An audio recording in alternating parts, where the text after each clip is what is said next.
आपकी लोन की EMI default हो गई है तो क्या आपके ऊपर 6 केस भी कर सकता है। हेलो साथियों, मैं अमरदीप कादियान। नमस्ते, प्रणाम, सलाम वालेकुम, सत श्री अकाल, जय मसीह की, राम राम जी, जय माता की, जय हिंद, जय भारत, जय ससुराल वालों की। साथियों, आपका स्वागत है डिसेंट फैमिली में। साथियों, आज हम बात करेंगे कि कोई भी बैंक या एनबीएफसी कंपनी अगर आपकी लोन की ईएमआई डिफॉल्ट हो गई है तो क्या आपके ऊपर 6 केस भी कर सकता है चेक बाउंस के। हमारे साथ हमारे एक क्लाइंट जुड़े गुजरात से, जो कि मुझे कह रहे हैं कि सर उन्होंने एनबीएफसी कंपनी से लोन लिया हुआ है, कि जो एनबीएफसी कंपनी वाले हैं वो टेलीफोनिकली कह रहे हैं कि 6 चेक बाउंस के केस करेंगे, 6, क्योंकि इस आदमी ने 6 चेक दे रखे हैं उनको, और ये सूरत में है, कोई इनकी फैक्ट्री है कपड़े की। तो इस बारे में हम बात करेंगे, विस्तार से चर्चा करेंगे कि कोई भी बैंक की एनबीएफसी कंपनी एक लोन के डिफॉल्ट होने पे हमारे ऊपर कितने केस कर सकता है चेक बाउंस के। साथियों, अगर पैसे हैं तो इनके पैसे दे दें, नहीं पैसे हैं तो राहु केतु ग्रह तो क्या करेगा, दुनिया का कोई ग्रह धरती पे आके कुछ नहीं कर सकता। और चवन्नी छाप से डरे घबराए नहीं। चवन्नी छाप की दुकान के अंदर पेट्रोल के कोटन लगा दें, ना टाइम पे कोटन हो तो इनके लेटर बॉक्स के अंदर ही पेट्रोल डाल दें। इनका चवन्नी छापों का यमराज तो ये बैठा ही है, अमरदीप कादियान। साथियों, अगर आप मुझे फेसबुक पे देख रहे हैं तो हमारा एक यूट्यूब पे चैनल है डिसेंट एडवाइस के नाम से, जिस पे मैं लगभग 2000 वीडियो डाल चुका हूं लोन से रिलेटेड। आपको या आपके किसी भी यार प्यारे रिश्तेदार को लोन से रिलेटेड कोई भी दिक्कत परेशानी समस्या अगर आ रही है तो यूट्यूब के सर्च के ऑप्शन में जाके वो प्रॉब्लम लिखें, आगे जैसे ही डिसेंट एडवाइस लिखेंगे तुरंत प्रभाव से आपकी समस्या का समाधान हो जाएगा। क्योंकि लोन से रिलेटेड ऐसा कोई विषय, कोई टॉपिक नहीं है जिसपे मैंने वीडियो नहीं डाल रखी है। साथियों, जब भी किसी बैंक एनबीएफसी कंपनी से हम लोन लेते हैं, unsecure, secure, personal loan, business loan, education loan, scooter, motorcycle, car, jeep, truck, bus, मकान, दुकान, जमीन जायदाद, फैक्ट्री, कारखाना, स्कूल, कॉलेज, बंगला, कोठी या शोरूम, तो वो बैंक या एनबीएफसी कंपनी हमारे से चेक लेते हैं एज ए सिक्योरिटी। भगवान ना करे जब आपकी 2-4 ईएमआई डिफॉल्ट हो जाती हैं तो आपको टेलीफोनिकली धमकाया जाता है, आपके पास नोटिस आता है 138 का, जिसको सामान्य बोलचाल की भाषा में एनआई एक्ट भी बोलते हैं और सामान्य बोलचाल की भाषा में चेक बाउंस बोलते हैं। जब भी आपके पास ऐसा नोटिस आए तो सबसे पहले फेक नोटिस डिसेंट एडवाइस लिख के वीडियो देखें, क्योंकि 99% जो नोटिस आपके पास आ रहे हैं वो चवन्नी छाप भेज रहे हैं, फेक ही भेज रहे हैं।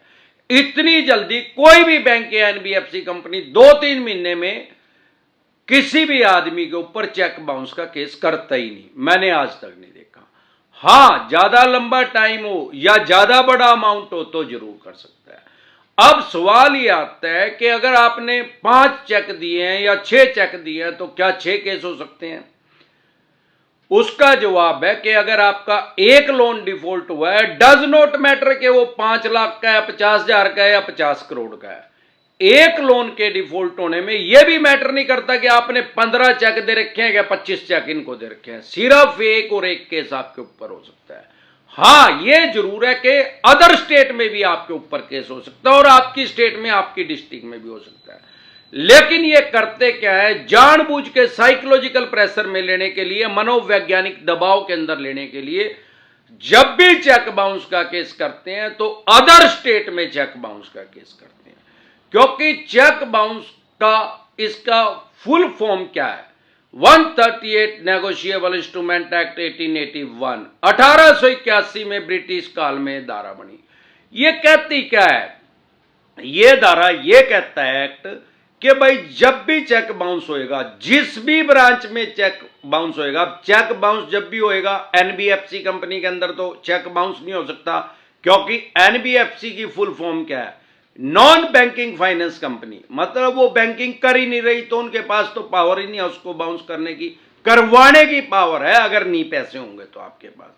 तो जब भी आप कोई चेक देंगे तो वो किसी ना किसी बैंक की ब्रांच के अंदर बाउंस होएगा। अब वो किस ब्रांच में बाउंस हुआ, जिस भी ब्रांच में, बैंक की ब्रांच में वो बाउंस होगा, अब उसमें क्या कारण हो सकते हैं, भाई अनसफिशिएंट बैलेंस हो आपका, या साइन मिसमैच हो, या आपका वो अकाउंट ही बंद हो, और भी अन्य कारण हो सकते हैं।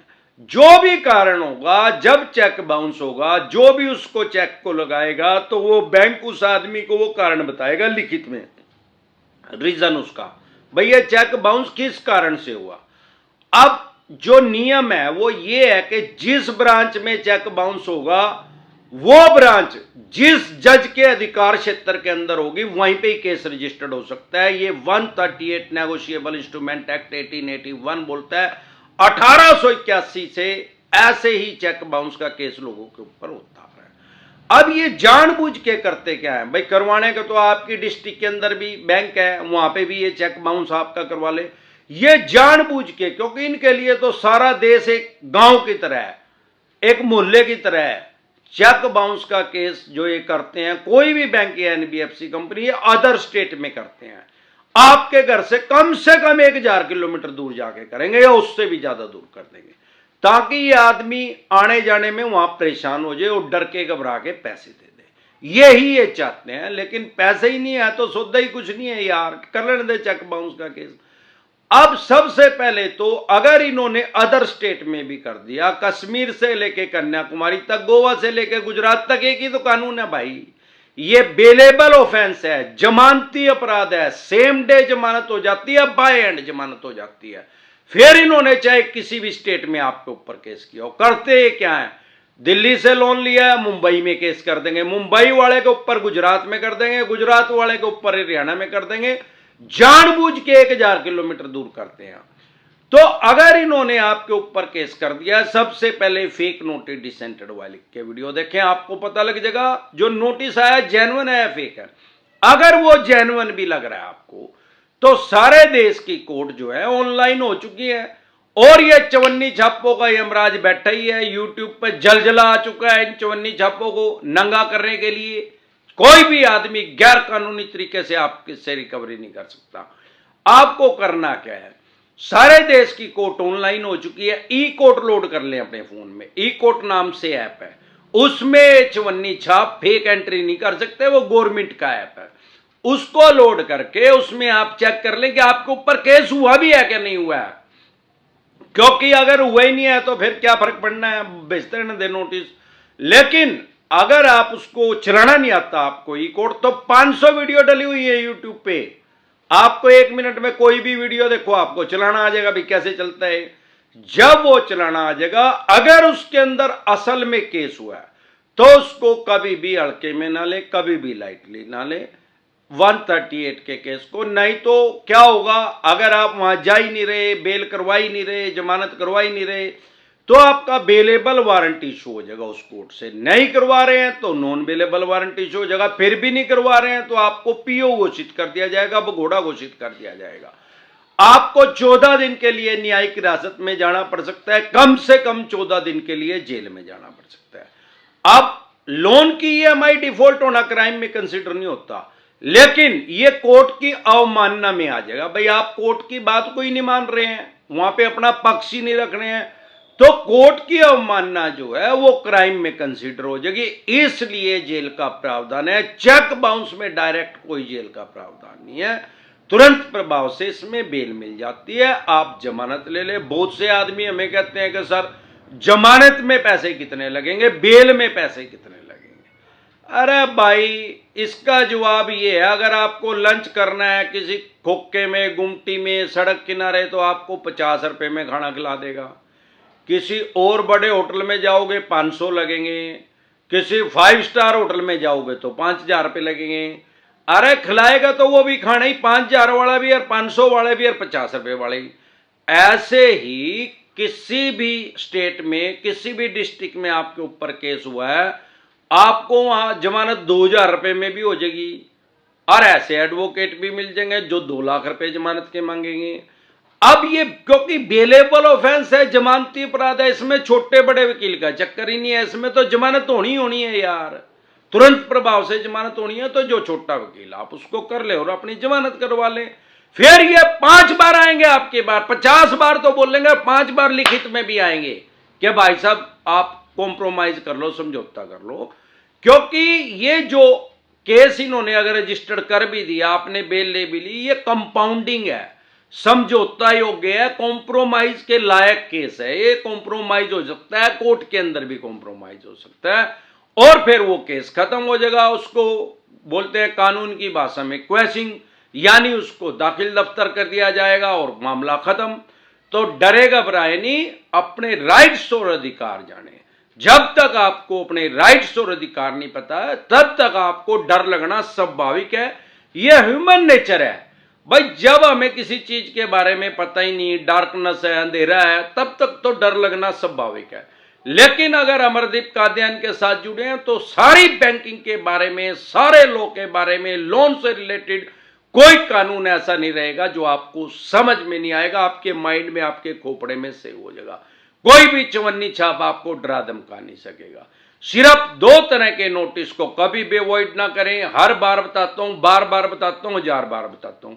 138 जिसको सामान्य बोलचाल की भाषा में चेक बाउंस बोलते हैं, उसको इग्नोर ना करें, नहीं तो 14 दिन के लिए आपको न्यायिक हिरासत में जाना पड़ सकता है। और इसको इग्नोर नहीं करेंगे तो बेलेबल ऑफेंस है, जमानती अपराध है। दूसरा, अगर सरफेसी एक्ट 2002 के अकॉर्डिंग आपके पास नोटिस आ रहा है 13(2) का, 13(4) का, तो इसको कभी भी इग्नोर ना करें, कभी भी हल्के में ना लें। अगर आप इसको इग्नोर करेंगे तो आप अपने मकान, दुकान, जमीन, जायदाद, फैक्ट्री, कारखाना, स्कूल, कॉलेज, बंगला, कोठी या शोरूम, उससे आप हाथ धो बैठेंगे, उसकी ऑक्शन कर देंगे, बोली कर देंगे, स्क्रैप के रेट में, कबाड़ी के रेट में उसको सेल कर देंगे। जो भी प्रॉपर्टी मॉर्गेज करके, रहन रख के, गिरवी रख के आपने इनसे लोन लिया है, लैप लिया है, सीसी लिमिट लिया, होम लोन लिया है या अन्य किसी तरह का कोई भी लोन लिया है, लेकिन अगर आपको अपने राइट्स और अधिकार पता है तो आप कानूनी रूप से भी अपनी प्रॉपर्टी को बचा सकते हैं, सेव कर सकते हैं, फाइट कर सकते हैं इनके खिलाफ। सरफेसी एक्ट ने आपके राइट्स जो है, फंडामेंटल राइट्स जो है, आपके कानूनी अधिकार जो आपको संविधान ने दिया, वो खत्म नहीं किया है। हमारे देश में कोई भी ऐसा एक्ट नहीं आ सकता जो हमारे कानून ने, संविधान ने हमें अधिकार दिया उनको खत्म कर दे, क्योंकि वर्ल्ड की सबसे बड़ी डेमोक्रेसी हमारे देश में है, दुनिया का सबसे बड़ा लोकतंत्र है। इन चवन्नी छापों ने यहां पे तालिबानी कानून लागू कर रखा है। लोगों की अज्ञानता की वजह से, लोगों में अवेयरनेस नहीं है, जागरूकता नहीं है, इसी कारण ये लोगों के ऊपर हैवी हो रहे हैं। जैसे ही आपके पास सरफेसी एक्ट का नोटिस आए या आपकी ईएमआई अभी जा रही है, आपको ऐसा लगता है कि फ्यूचर में मैं पे नहीं कर पाऊंगा, तो तुरंत प्रभाव से लीगल एडवाइस ले, क्योंकि प्रिवेंशन बेटर देन क्योर। इलाज से हमेशा परहेज बेहतर है। अगर आप हमारे साथ टेलीफोनिकली जुड़ना चाहते हैं या पर्सनल मीटिंग करना चाहते हैं, फिर आपका लोन 2 करोड़ का है, 5 का है, 25 का, 50 करोड़ का है, जितने भी करोड़ का लोन से रिलेटेड जो भी डॉक्यूमेंट्स आपके पास हैं वो सभी लेके आप मेरे से पर्सनल मीटिंग कर सकते हैं, पर्सनल एडवाइस ले सकते हैं या टेलीफोनिकली भी एडवाइस ले सकते हैं। आपके पास सरफेसी एक्ट 2002 के अकॉर्डिंग नोटिस आया, जो भी डॉक्यूमेंट्स आपके पास हैं वो सभी लेके आप मेरे से पर्सनल मीटिंग कर सकते हैं। चाहे आपके पास सरफेसी एक्ट 2002 के अकॉर्डिंग नोटिस आया 13(2) का, 13(4) का, सिंबॉलिक पोजीशन का, फिजिकल पोजीशन का, डीएम साहब का, या 138 नेगोशिएबल इंस्ट्रूमेंट एक्ट 1881 का, या पेमेंट एंड सेटलमेंट एक्ट 2007 का, या आर्बिट्रेशन एंड कंसोलिडेशन एक्ट 1996 का, या रिकॉल नोटिस आया, किसी भी तरह का कोई भी नोटिस आपके पास आया है, लोन से रिलेटेड जो भी डॉक्यूमेंट्स आपके पास हैं वो सभी लेके आप मेरे से पर्सनल मीटिंग कर सकते हैं, पर्सनल एडवाइस ले सकते हैं या टेलीफोनिकली भी एडवाइस ले सकते हैं। हमारे साथ जुड़ने का क्या प्रोसेस है, आपकी स्क्रीन पे कमेंट बॉक्स के अंदर एक नंबर आया हुआ है 9306347314। इस नंबर को सेव करके व्हाट्सएप मैसेज करें, तुरंत प्रभाव से रिप्लाई आएगा कि कैसे आप हमारे साथ टेलीफोनिकली जुड़ सकते हैं, पर्सनल मीटिंग कर सकते हैं। अबे गंजे टकले, एक बार जोर से मिलके नारा लगा, जय ससुराल वालों की।